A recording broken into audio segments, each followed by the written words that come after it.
Magandang araw sa Maritanos! Let us have our STC Week 2 for Pre-Calculus with Ma'am Aileen. Hello dear students, welcome to our short tutorial class.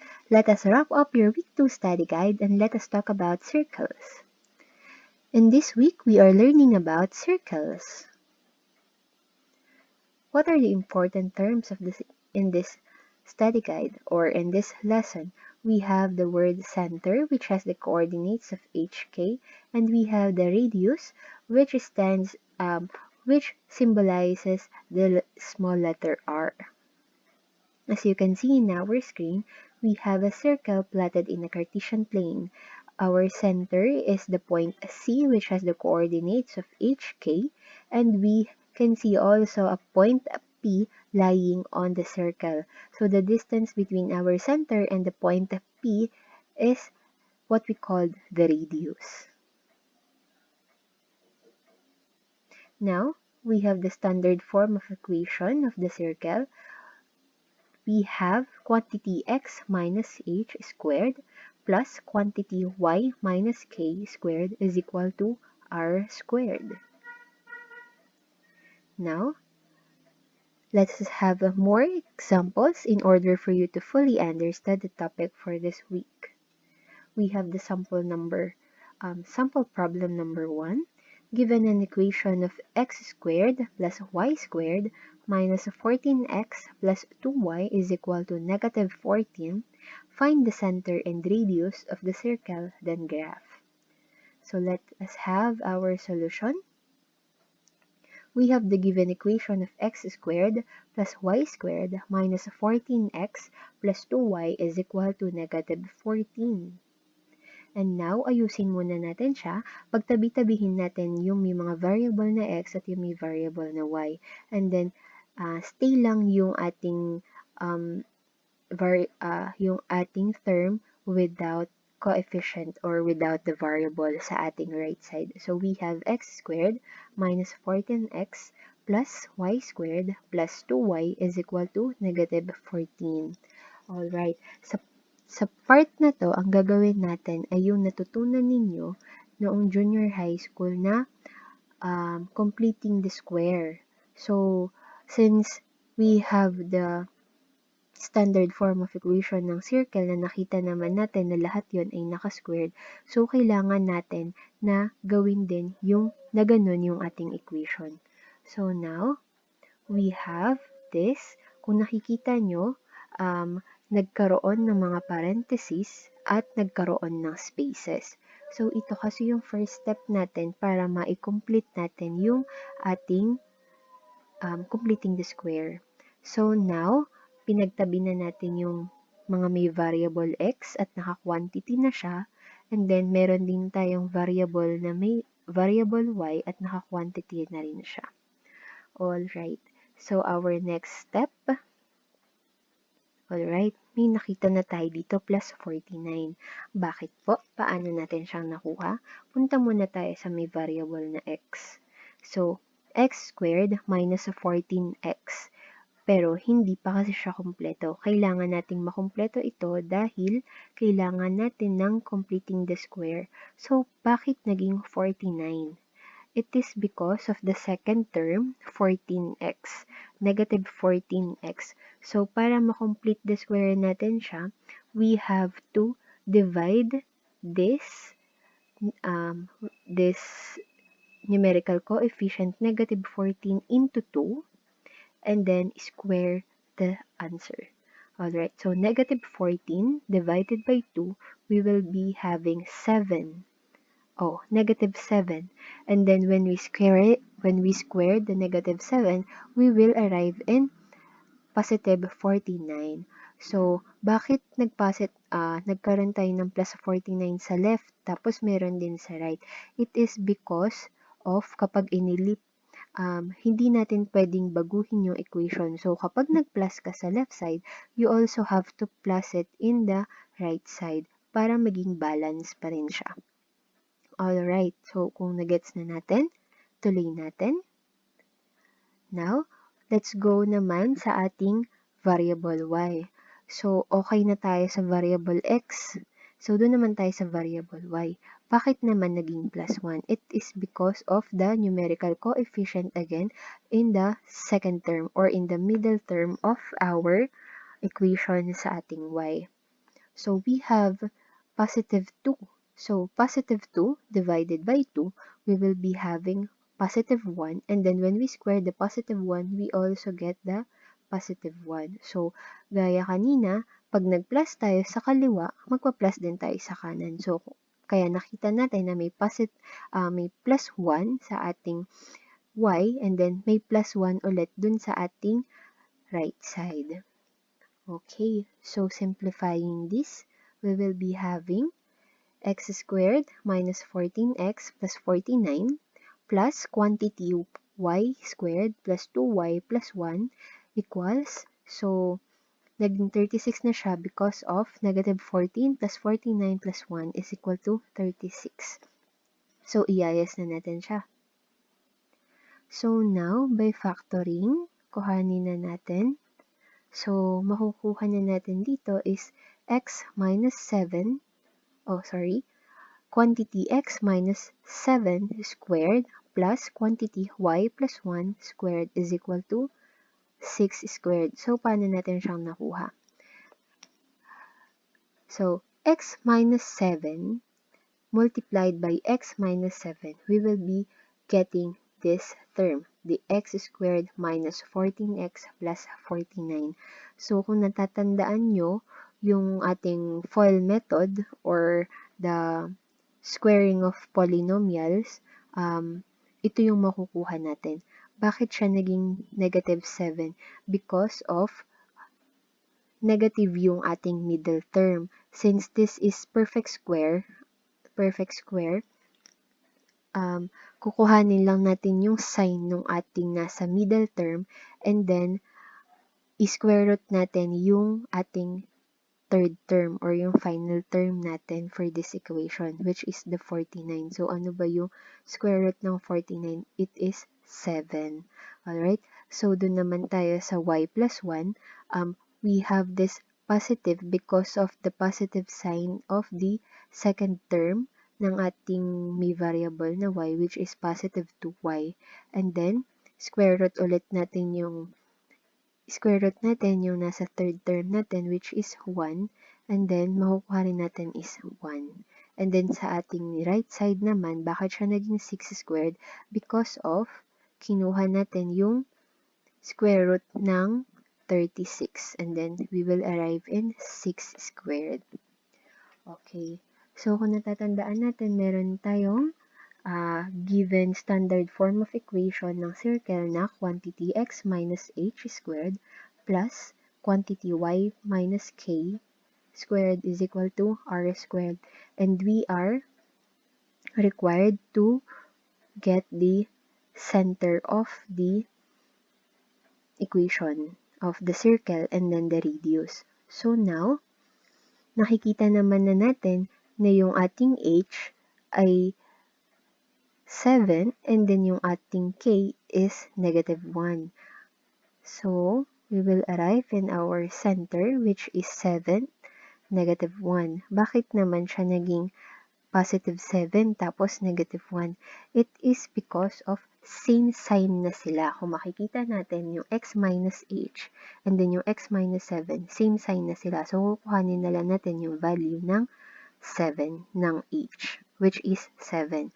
And then, doon naman tayo sa y or yung sa ating k, makikita natin na yung nasa standard form of equation is negative k, pero yung nakuha natin sa ating equation is positive 1. So, para maging negative siya, we have to multiply it by negative. So, kung halimbawa, negative k, and then we multiply it by negative 1, makukuha rin natin dito is positive 1. So, kaya naging positive. Kaya naging negative 1 yung ating sagot. And then, we have the radius of 6 units because of the value of the r, which is 6. Okay, so now let us plot let us graph our equation. Our equation is quantity x minus 7 squared plus quantity y plus 1 squared is equal to 6 squared. And we have the center 7, negative 1, and the radius r is equal to 6 units. So let us have our Cartesian plane. So sabi dito, we have the center 7, negative 1. So saan natin siya makikita? Yun. Bakit siya naipunta doon? It is because of 7 yung ating x, and then negative 1 yung ating y. So, naglalay siya sa fourth quadrant. Alright. So, ngayon, ano yung next step natin? Sabi sa inyo video tutorial, para makuha natin yung pagpa-plot, let us put our radius muna. Yung distance between the center and the point from the circle. So now, let's first draw a vertical line. Vertical line papunta sa taas, and then let us have a horizontal line papunta sa ating right side, another vertical line papunta sa ating down or sa papunta sa ibaba, and then another horizontal line papunta naman sa kaliwa.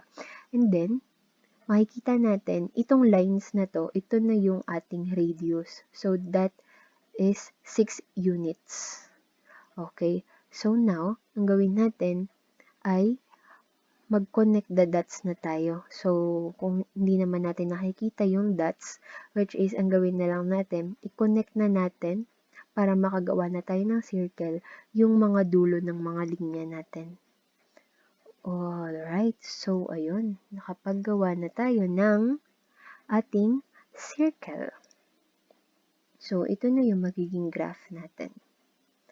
So now, let's proceed in our sample problem number 2. Given the center of a circle at negative 2, 3, and tangent to the line y is equal to 8, find the center and radius of the circle. Okay, medyo bago to. Medyo iba yung approach ng problem. So, paano natin siyang gagawin? Okay, let's go to our solution. First, we have to graph the given data, which we have the center negative 2, 3, and then tangent to the line y is equal to 8. So, tingnan natin yung Cartesian plane natin. Ayan. And then, una, i-plot muna natin yung ating center na makikita sa negative 2, 3 na nandoon sa ating quadrant 2. So, negative 2 yung ating x, and then 3 naman yung ating y. So, mapupunta siya doon sa ating quadrant 2. So, next step naman natin, yan. So, sulat na natin dito na yung ating center ay makikita sa negative 2, 3. The next step, let us have our line. So, sabi dito, tangent to line y is equal to 8. So, bakit naman natin nakita na horizontal yung ating linya? Dahil, yung y, because our line equation is y is equal to 8. So, wala siyang given value ng x. Ibig sabihin, nasa 0 siya. Pero, dahil sinabi y is equal to 8, bilang tayo from our origin na 0, papunta sa ating 8 sa y-axis. And then, let us draw a horizontal line. Okay? Now, ang sabi dito, tangent daw siya. So, when we say tangent, ibig sabihin, yung linya or yung linya na nagtatangent dun sa ating circle ay nakadikit siya sa circle natin. Okay? So, ngayon, let us have the distance first. Para makuha natin yung distance, okay. Para makuha natin yung distance, let us draw a line from our center up to the linya. dun sa line na y is equal to 8 kasi doon tangent. So, makikita na natin yung circle natin. So, madali na lang siya kasi bibilangin na lang natin kung ano yung kung ilang units. So, from 3, papunta sa 8. So, 8 minus 3, makukuha natin na yung ating radius ay 5 units. Okay. So, naiintindihan pa ba? Okay. Ngayon, ang sabi sa atin, kuhanin daw natin yung standard form of equation ng ating circle. So, dito, meron tayong standard form of equation na quantity x minus h squared plus quantity y minus k squared is equal to r squared. So, ngayon, nakita na natin meron na tayong center and then meron na tayong radius. So, now, our center is negative 2, 3 and our radius is 5 units. So, pwede na natin siyang i-substitute sa ating given standard form of equation. And we will arrive at quantity x plus 2 squared plus quantity y minus 3 squared is equal to 5 squared. So, bakit naman naging positive 2 tapos negative 3? It is because of negative po at yung center natin na x-coordinate, pero ang kailangan kasi natin is minus h. So, we will arrive at positive 2. And then, since positive 3 tayo sa ating center, as is lang po yun, kuhanin lang din natin yung equation ng y minus k. And then, substitute lang din natin sa ating r yung nakuha natin na radius na 5 units. So, this will be the answer. Alright, so this ends our STC for week 2. If you have questions, clarifications, please feel free to contact me, Ma'am Eileen, through Facebook Messenger. Alam nyo naman na yung aking Facebook Messenger, it is Eileen Supian-GSC. And if you have questions or clarifications, you can message me or list down your questions, and then we will talk about it in our consultation hours as scheduled or our virtual tutorial. So, I'm hoping na sana nakatulong yung STC natin na to para mas maintindihan nyo yung lesson natin for this week. And don't hesitate to ask me for our virtual tutorial para naman mas maintindihan nyo pa kung ano yung mga kailangan yung maintindihan para sa lesson natin na ito. So, muli,